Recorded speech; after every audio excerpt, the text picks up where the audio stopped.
Hello guys, muli na naman nga tayong nagbabalik dito sa YouTube makalipas ang ilang buwan. At ngayon ay nandito tayo sa San Pedro, Laguna dito sa main terminal ng Silver Star Shuttle and Tours Incorporated para sumama sa kanilang gaganaping road test. Ang isasalang sa road test ngayon ay walang iba kundi ang pinakabagong Higer Tourist ng Silver Star. Tatlong bus ang gagamitin natin ngayon sa road test na magmumula dito sa San Pedro, Laguna hanggang sa kanilang pinakaunang stopover sa Fiesta Meal Stop sa Lucena City, Quezon.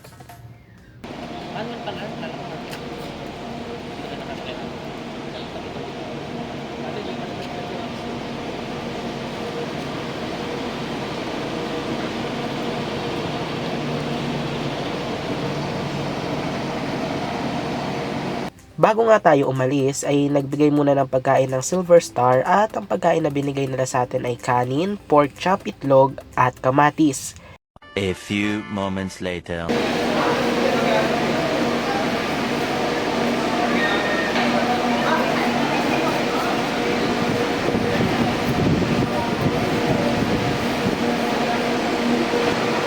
So ayan, as you can see ay sasakay na sila sa mga assigned buses nila, yung mga kasama nating mga vloggers and mga bus enthusiasts. Samantalang tayo ay kasama natin yung operation manager dahil kukuhanan natin ng shot sa labas ng mga highway tourists papunta din sa Lucena. Kain na tayo, ano na rin tayo. Bahala na sila. Bahala na sila pagkakain natin, uwi na tayo.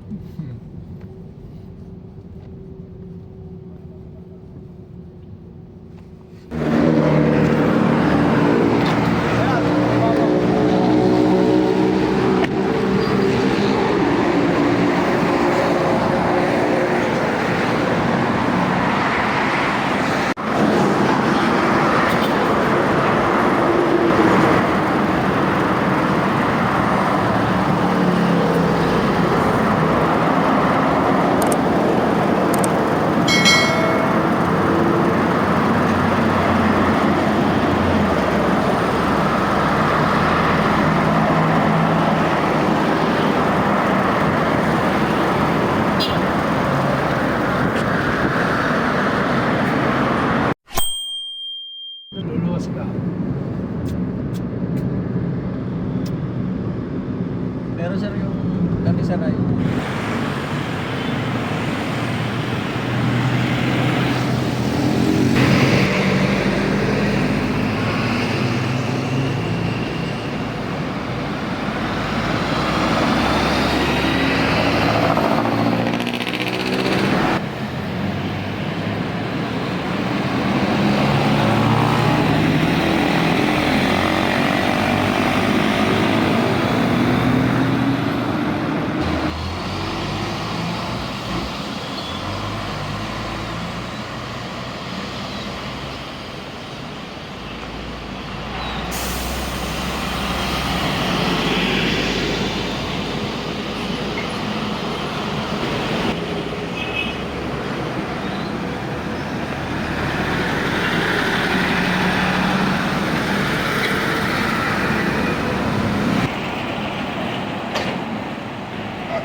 Dami mga ano, may sasakyan ha?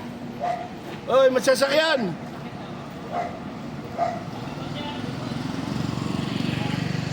Few inches later.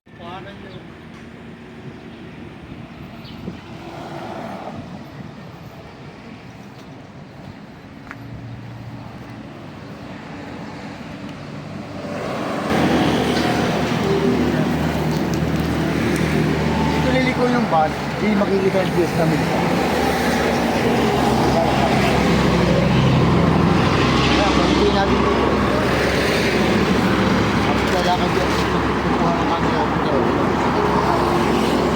Malapit na yun dyan.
Makalipas nga ang maraming ganap ay tayo naman ang susubok sa performance nitong bagong bus ng Silver Star pabalik sa kanilang terminal sa San Pedro, Laguna.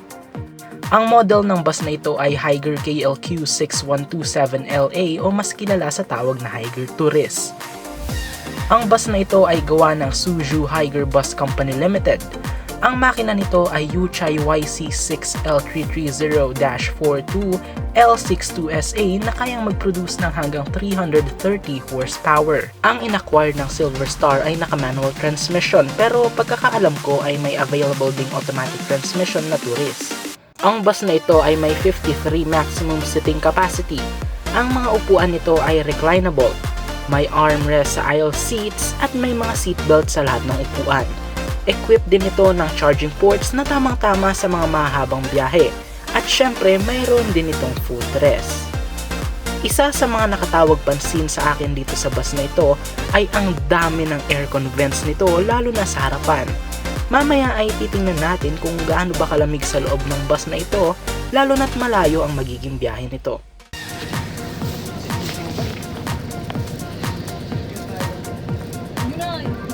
Ayun pala namimikit sila.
Pagpasok nga uli natin ng Candelaria Bypass Road ay tumigil muna tayo sandali sa isang bakanting lote upang magkaroon lang ng mabilis na photoshoot.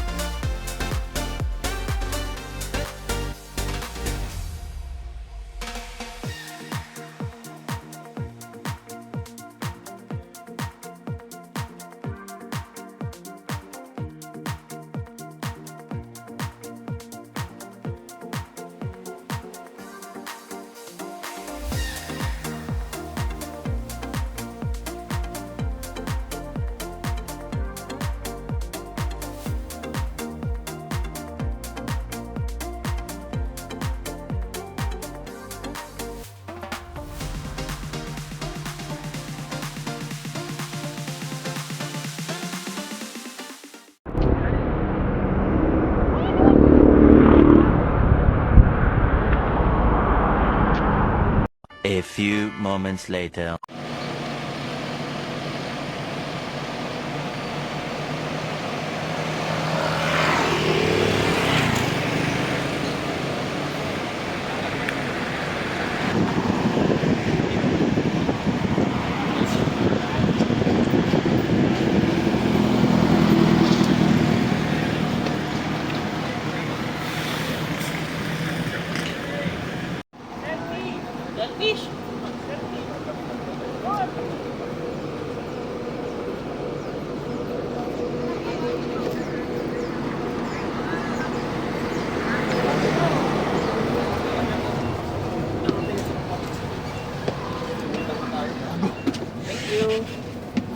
Pare mo, shuttle lang ulit. Baba. Di ba Tuesday yun, Sultan? Tutis mo na lang.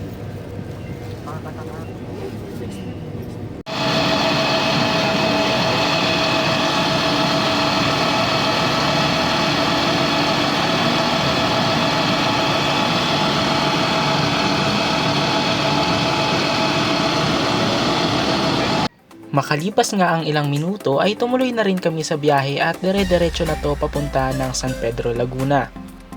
So far ay okay naman ang comfortability at performance nitong bus, pero mamaya ay mas ibibigay ko yung mas detailed na review tungkol sa mga ito.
Okay pa naman ang takbuhan sa mga oras na ito, kaso lang ay nagkaroon ng napakahabang traffic mula San Pablo City sa Laguna hanggang halos umabot sa dulo ng Alaminos, Laguna.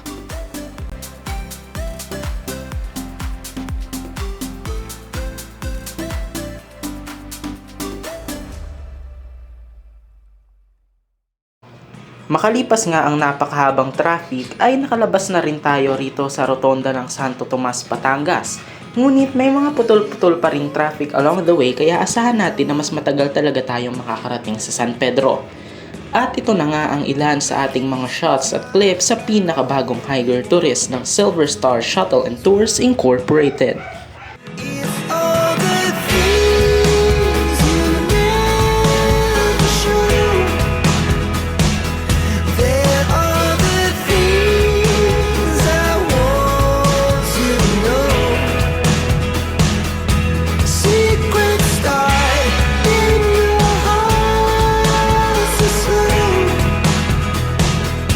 But if you don't wanna tell me now, I guess I'll never know.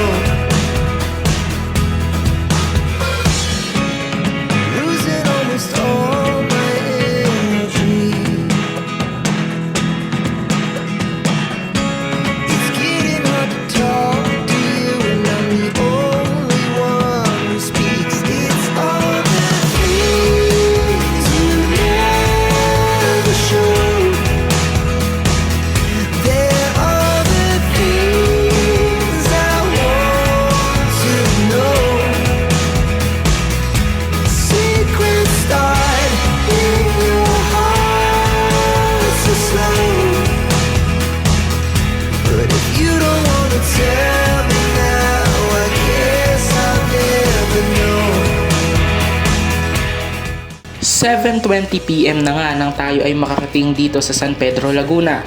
So, kumusta naman ang ating naging road test? Unang-una ay na-enjoy ko ang road test na ito dahil ito rin ang pinakaunang sinamahan nating road test. Nakahalubilo tayo ng mga bus enthusiasts at na-experience natin ang event na ganito. Second is napakabait ng management ng Silver Star. They are very accommodating at nakakatuwa na na-appreciate na rin nila ang mga tulad nating vloggers and content creators na nagko-content ng mga bus. Tungkol naman sa bus, okay ang suspension ng bus na ito. Maalon siya pero not in a sense na nakakahilo. Mas maganda ang suspension ng bus na ito compared sa Higer U-Tour and also pati na rin yung performance. Napakalamig din ng aircon na tagos pa rin sa makapal kong jacket dahil na-realize ko rin na may aircon vents din ito sa gilid kaya kailangan talagang magdala ng kumot at jacket kung sasakay kayo rito. Okay din ang charging ports na napakahalaga nowadays dahil halos lahat na ay may cellphones and also yung footrest upang hindi mangalay ang mga paa ng pasahero. And last but not the least ay ang solid lighting nitong tourist. Ibang klase ang aesthetic na dala ng bus na ito. Head turner na nga during daylight ay mas lalo pang nakakuha ng atensyon nung dumilim na. Fan ako ng ganitong klaseng design sa bus kaya talagang na-enjoy ko ang ride with Higer Tourist. Overall ay maganda at solid ang ride natin with Higer Tourist. Bagay na bagay lalo na sa malayo ang biyahe. Currently ay hindi pa nagseserbisyo ang mga unit na to pero baka bago magpasko ay bumiyahe na ito. Bago matapos ang video na ito ay nais ko muling magpasalamat sa bumubuo ng management ng Silver Star Shuttle and Tours Incorporated kay Sir Sherwin Guerrero na naging dahilan upang ako ay makasama rito at makapag-volunteer na kumuha ng shots ng tourist sa labas at sa iba pang tumulong sa atin upang maging maayos at successful ang road test na ito. Maraming salamat sa pagsama sa ating gala at magkita-kita muli tayo sa susunod na video. Paalam!